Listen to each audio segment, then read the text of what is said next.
Here we are again and welcome to the Italian Affair. Let's talk about a cheese, a very special cheese, Parmigiano Reggiano, which contains in itself a unique and extraordinary journey along 9 centuries. Not to be confused with similar cheeses, sometimes with similar names that nothing have to do with the tradition.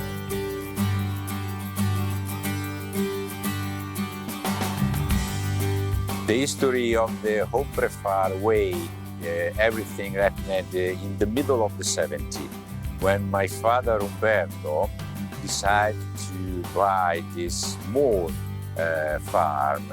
Activity of my father in that period was dedicated to produce the famous collectible cards, the stickers, the Panini stickers.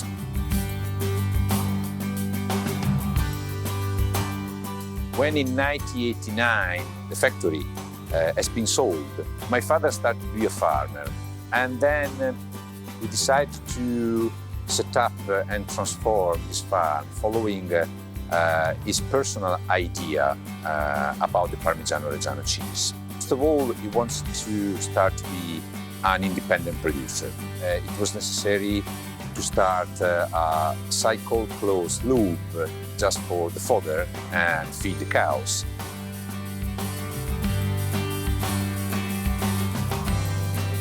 The production of this kind of cheese is one of the most easiest production in the world knows, because of course the main parts dedicated to the milk.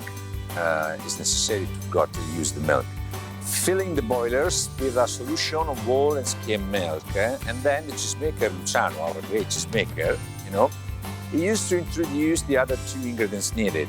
So first of all is a natural way. So the natural way is a homemade production, because you arrive directly from the liquids that stay inside the boiler at the end of the production. So it is moved in reason of a couple of hundreds liters. It's moved inside the kneader tank, and then during the night develop the lattice ferments using a temperature of 44 centigrade degrees. And the other one is the rennet. So the rennet is so natural and is made extracting the enzymes from the male and young cows. So these 2 ingredients mixed together inside the boiler, creating a cloth. So this cloth must be cooked, so the cheesemaker raises the temperature up to 55 centigrade degrees, not pasteurized, and then just for solidify the cloth.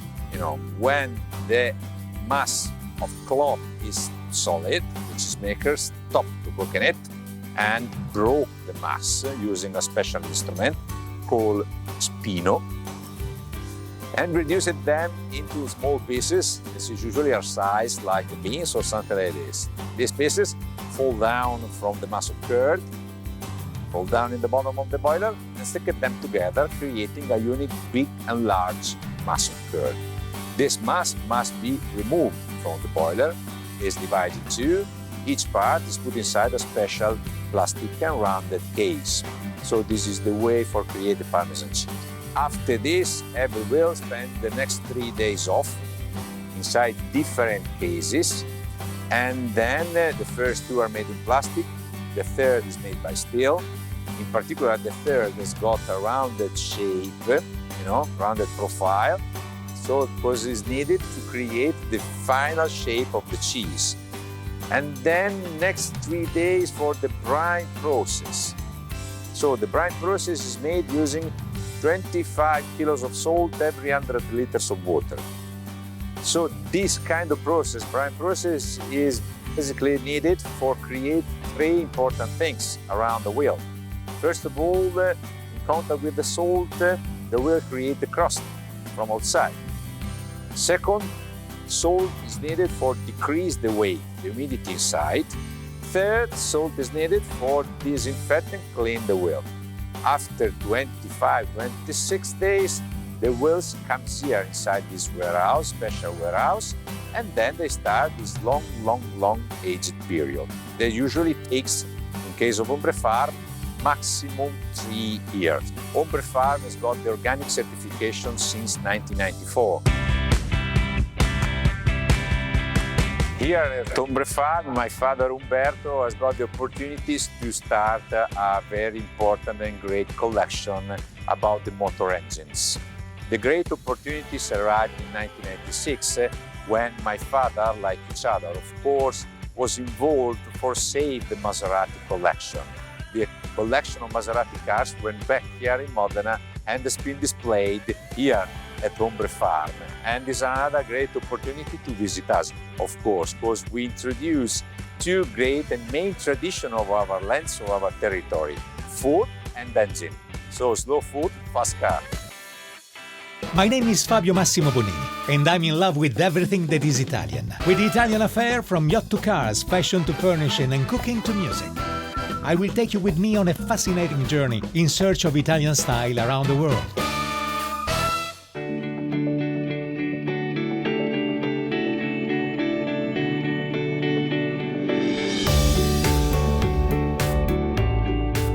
Il Parmigiano Reggiano nasce nel cuore dell'Emilia, quindi nasce storicamente tra le province di Reggio e Parma, per questo si chiama Parmigiano Reggiano, coinvolgendo tutta l'Emilia, quindi anche Modena, Bologna, per quanto riguarda la parte destra del Reno, Mantova fino al Po, quindi in queste terre nasce e si sviluppa il Parmigiano Reggiano. Un tempo con tantissimi caseifici, c'era un caseificio a ogni quartiere. Il Parmigiano Reggiano è il prodotto più imitato al mondo perché è ritenuto un prodotto di altissima qualità e lo chiamano anche il re dei formaggi, e quindi è chiaro che uno, se ha un prodotto anche similare, pur di dare valore al proprio formaggio, scimmiotta il nome Parmigiano Reggiano. Tanto che abbiamo Parmesan, Reggianito, un po' di tutto, insomma. Di questo però bisogna stare molto attenti, perché avere il vero Parmigiano Reggiano è avere dell'oro, avere altri similgrani, avere dei formaggi spesso mediocri.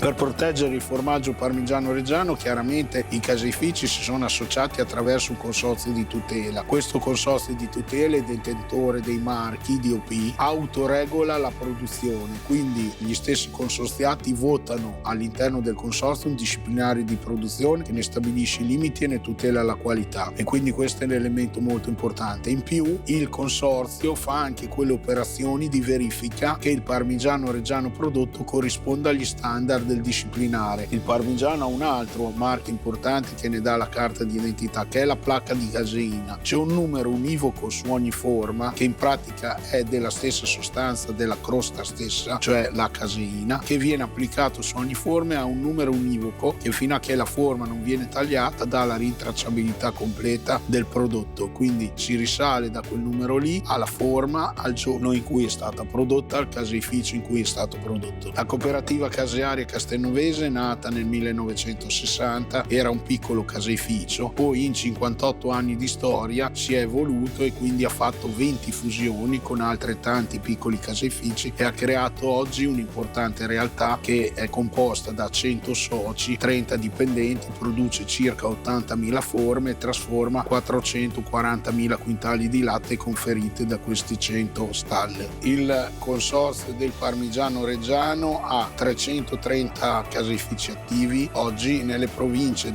le tre province intere di Modena, Reggio e Parma, e parzialmente la parte di Bologna, destra Reno o sinistra Reno, dipende da che parte la si guarda, e parte della provincia di Mantova fino al Po. Quindi questi 330 caseifici producono circa 3 milioni e mezzo di forme, hanno prodotto nell'anno 2016, e arriveranno fino a 3 milioni e 600 mila nell'anno 2017, e nel 2018 ci avviceremo a 3 milioni e 700 mila forme. For me it was a beautiful experience, especially for the flavors, for the unique quality. And I'm sure now you know better what to choose when you're gonna be in front of a supermarket shelf.